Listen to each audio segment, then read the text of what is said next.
Hello வணக்கம், இது உங்கள் சிவி ஜோன். சிலர் எப்படி இருக்கீங்க? இப்போ பார்த்தீங்கன்னா லைவில் வந்துட்டு எஃப்ஜேக்கு ஒரு பயம், மரண பயம். என்னென்னா எஃப்ஜே வந்துட்டு இதுக்கு முன்னாடி கண்டஸ்டண்ட்டாக இருந்தார். அவர் எப்படிலாம் பேசுவார், எப்படி ரவுடித்தனமாக பண்ணுவாருன்னு நம்ம எல்லாருக்குமே தெரியும். ஆனால் இப்போ தலையாக வந்து செலக்ட் ஆகிட்டாப்பில். இப்போ அடுத்த வாரம் அவர் தான் வந்து நாமினேஷன்ஸில் இல்லாமல் தப்பிச்சுட்டு கேப்டனாக ஆகிட்டாப்பில். ஸோ இப்போ இந்த வீடு ஃபுல்லாக அவரோட கண்ட்ரோலில் வரப்போகுது.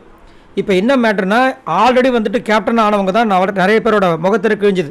ஸ்டார்டிங்கில் துஷார்லேருந்து, கனியிலேருந்து, பிரவீன்ராஜ்லேருந்து, சபரிலேருந்து எல்லாருமே பார்த்தீங்கன்னா ஒரு வீடியோ ஆகிட்டாங்க. அவங்களுடைய உண்மை முகம் நம்மளுக்கு தெரிய வந்துச்சு. அப்படின்னு இருக்கும்போது இந்த வாட்டி எஃப்ஜேக்கு ஆல்ரெடி உண்மை முகம் தெரிஞ்சிருச்சு. ஆல்ரெடி அவர் வந்துட்டு கோவப்படக்கூடிய ஆள். இவர் என்ன பண்ண போகிறார் அப்படின்ற மாதிரி ஒரு விஷயம் டிஸ்கஷன் போயிட்டுருக்கு. எஃப்ஜே வந்துட்டு கெமிக்கு என்ன சொல்கிறாரா, கமருதெல்லாம் எனக்கு பிரச்சனையே கிடையாது, கமருதன் வந்து எனக்கு சப்போர்ட் பண்ணுவான் அவர் மாதிரி சொல்கிறார். ஏன்னா கமருதனுக்கும் எனக்கும் ஒரு நல்ல அண்டர்ஸ்டாண்டிங் இருக்குது, நான் முதலேருந்தே பார்த்துருக்கேன் அப்படின்றாரு. அது உண்மை தான். ஏன்னா ஃபர்ஸ்ட் வந்து நானும் நிறைய இடத்துல பார்த்துருக்கேன், சண்டை வர மாதிரி இருக்கும். ஆதருக்கு இவருக்கும் ஒரு வாட்டி பிரச்சனை வரும். அப்போ கூட வந்து பார்த்தீங்கன்னா எஃப்ஜே கிட்ட போக மாட்டார், மச்சான்னு சொல்லிட்டு அப்படியே முடிச்சிடுவார். ஸோ அதனால் வந்துட்டு கமருதன் கண்டிப்பாக வந்து இவருக்கு சப்போர்ட் பண்ணுவார். அவருக்கு இருக்கிற ஒரே ஒரு பயம் என்னென்னா, மரண பயம் என்னென்னா, விஜய் பார்வதி கண்டிப்பாக என்னை விட மாட்டா. விஜய் பார்வதியும் திவாகரை வச்சு என்னை ஏதாவது செய்யறதுக்கு ட்ரை பண்ணுவோம். அதே மாதிரி அமித் ப்ரோ என்னை விடவே மாட்டார், அவரும் ஒன்று பண்ணுவார். அதே மாதிரி சுபிக்ஷா கண்டிப்பாக பிரச்சனை பண்ணுவா, என்னை விடவே மாட்டான். ஏன்னா ஏற்கனவே எனக்கும் அந்த பொண்ணுக்கு பிரச்சனை நடந்ததுனால விட மாட்டான். ஆனால் வியானா ஒன்று சொன்னா, நீ சைலண்டாக இருந்துப்பார், உனக்கே உன்னை பிடிக்கும். ஏன்னா உங்ககிட்ட நிறைய திறமை இருக்குது, வெளியில் வந்து மக்கள் நிறைய பேர் உன்னை வந்து ரசிப்பாங்க, இதையும் நீ செஞ்சேன்னா இன்னும் நல்லா ஒரு சூப்பராக வரலாம் அப்படி மாதிரி சொல்லி பேசுகிறாங்க. அதுக்கப்புறமா இந்த பொசிஷன்லாம் நிறைய பேர் கோவப்பட்டு தெரிச்சிருக்காங்க, வெடிச்சிருக்காங்க, பார்த்துக்கோ.